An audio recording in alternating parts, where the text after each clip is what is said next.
Look at this. I mean, just looking at these bunkers, you start to realize how incredibly ambitious of a feat this is to drill into the side of a cliff and decide to build an entire network of tunnels that are connected and well armed and strategically placed so that you can hit the targets you want to hit. Oh, look, there's another one. Oh my God, look at this. That is just at the base of this cliff. Oh my goodness. And it's hidden. The only reason I can see it is because I am above it. But if you're looking at it straight on, you don't see it. It blends in perfectly. Look at that. There's one behind all of these little facades. They're just guns that are hiding in the wall of this cliff. By the 1800s, the Swiss were really good at digging into mountains, building cable cars, trains. They got really good. And that prowess for digging became incredibly useful in the 1940s when their situation looked like this. Surrounded by fascist regimes that are quickly taking over Europe very effectively, these two allies, Italy and Germany, with Switzerland kind of sandwiched right in the middle. Neutral Switzerland wanted to stay out of the war, so they did whatever it took. But one of the major things they did when they wanted to stay neutral was they started digging.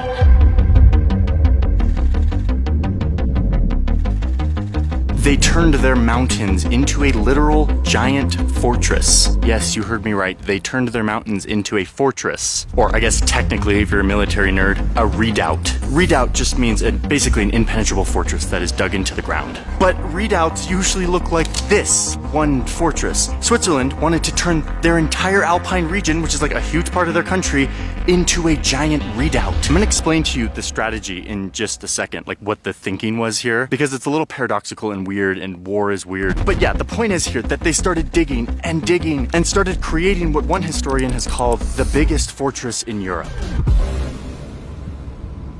I'm at the base of the Swiss Alps right now, and I'm in a village that is very Switzerland. It's got a lot of grass and cows and barns, but a few of these barns, like this one behind me, have a little secret inside.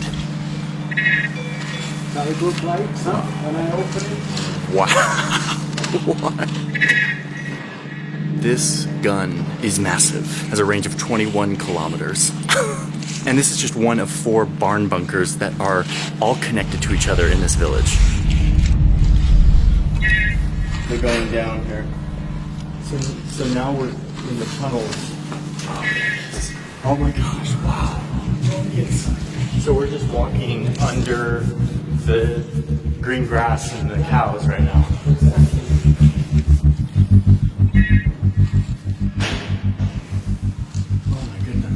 Grenades is 10.5 centimeter grenade. You have to use this shell for the explosions exit, and the whole thing looks like that. Oh, it's like a giant bullet. Yeah. Shows to the people that they have to be quiet if they to protect all our army secrets. Normal people and the soldiers say, hey, shh, keep quiet. Yeah. All top secret.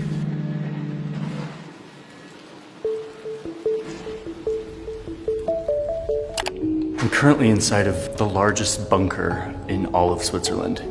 It is massive. I mean, look at this place. 30,000 square meters of space, which is 300,000 square feet for those imperial people out there like me. And I'm hanging out with Eric, who currently owns the bunker. This is where the crew was taking the showers. Showering 85 meters of rock above you. Yeah, it's got to be one of the deepest showers in the world. He's been showing me giant cannons and the sleeping quarters and the hospital and the giant generators that have provided electricity for this place.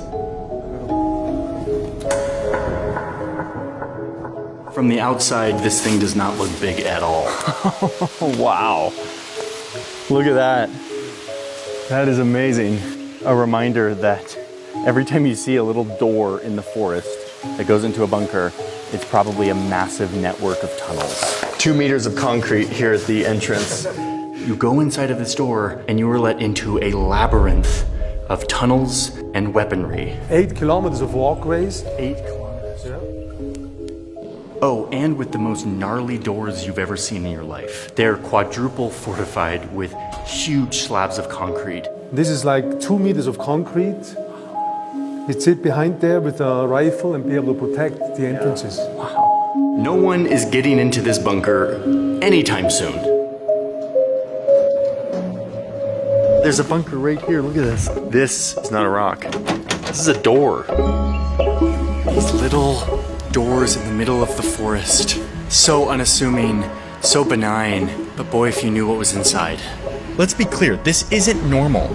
Most countries don't bore into mountains as their defense strategy. But Switzerland isn't like other countries. When you live in Switzerland, you never really have a sense of threat. We're Switzerland, we're neutral, right? Nothing gonna happen to us.